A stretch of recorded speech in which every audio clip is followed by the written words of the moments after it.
करती हैं, ये हमको हेल्प करता है कि आपकी कोई भी ड्रग है वो हमारी बॉडी के साथ क्या करती है and achieve it's therapeutic effect, और उस दवाई से पेशेंट को बेसिकली जो थेराप्यूटिक इफेक्ट होगा, जो हेल्प होगी, जिससे फायदा होगा उस मेडिसिन लेने से, तो उसमें ये उसको समझने में अच्छे से हेल्प कर पाता है आपका फार्माकोकाइनेटिक्स। ठीक, तो देखो आप इसको चार्ट को समझो अच्छे से। सबसे पहले तो आप जैसे इसको शॉर्ट में बता रखा फार्माकोकाइनेटिक्स में, देखो होता क्या है। जैसे कि अपनी कोई ड्रग है, कोई मेडिसिन है, जैसे आपने ओरल रूट से कोई मेडिसिन ली, ठीक है, मोस्ट कॉमन रूट है ओरल रूट, ज्यादातर ओरल रूट से मेडिसिन जाती है हमारी बॉडी के अंदर। ठीक, बाकी इसके अलावा और भी रूट्स होते हैं, वेन्स के थ्रू दे दो, मसल्स के थ्रू दे दो, ठीक है, एंट्रल पेरेंटल रूट्स, ठीक है, ये एंट्रल रूट है, बाकी सारे रूट्स पेरेंटल रूट्स होते हैं।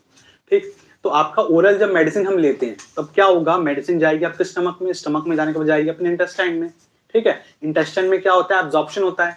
ठीक, हमारा एब्जॉर्प्शन होता है इंटेस्टाइन के अंदर, तो हमारी ड्रग जो होगी वो भी एब्जॉर्ब होगी।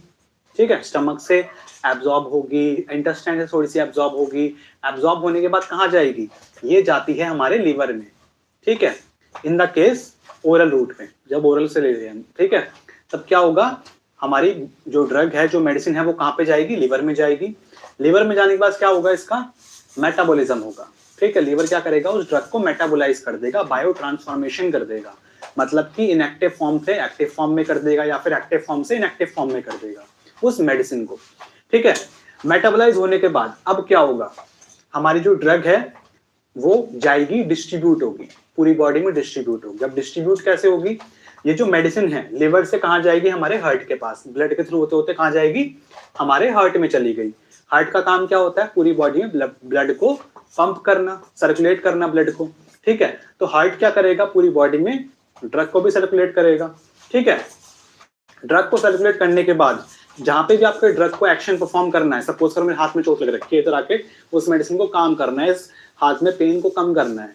ठीक, तो क्या होगा, इस जगह तक वो हमारा ब्लड है वो भी आ रहा है, तो ब्लड के थ्रू आपकी ड्रग आएगी, अपना एक्शन परफॉर्म करेगी। एक्शन परफॉर्म करने के बाद जब काम हो जाएगा उस ड्रग का, तब वो हमारी बॉडी के लिए वेस्ट हो जाएगा। ठीक है, अब हमारी बॉडी उसको बाहर भी निकालेगी। अब बाहर कैसे निकालेगी, आपका जो ब्लड है वो आपका किडनी में भी आता है। ठीक है, किडनी का काम क्या होता है, फिल्टर करना, यूरिन बनाना, तो यूरिन के थ्रू आपकी जो ड्रग होगी वो पास हो जाएगी। इसके अलावा हमारी बॉडी में स्किन भी होती है, स्किन से स्वेट निकलता है, वो भी एक्सक्रीटरी सिस्टम का पार्ट होता है। ठीक है, तो स्वेट के थ्रू, पसीने के थ्रू आपके बाहर निकलेगी। ठीक है, इसके अलावा बाइल के थ्रू आपके फीसिस में चली जाएगी, उसके थ्रू बाहर निकल सकती है ड्रग्स।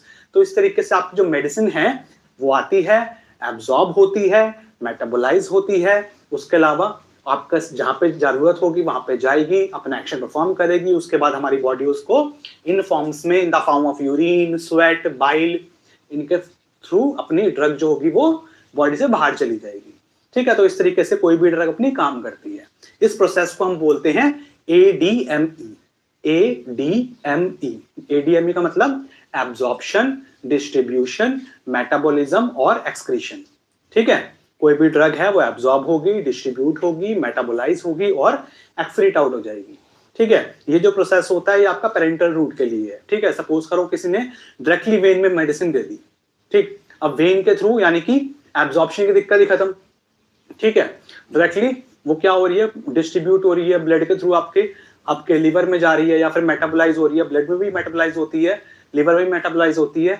ठीक है, तो मेटाबोलाइज होके बाद उसका जहां पे भी उसको पहुंचना होगा पहुंचेगी, उसके बाद एक्सक्रीट आउट हो जाएगी। ठीक, तो ये आपके प्रोसेसेस होते हैं 4। अभी मैंने आपको बताया कैसे हमारी मेडिसिन एब्जॉर्ब हो रही है, कैसे डिस्ट्रीब्यूट हो रही है, कैसे मेटाबोलाइज हो रही है, कैसे एक्सक्रीट आउट हो रही है। अभी इसको हम और डिटेल में अच्छे से समझते हैं।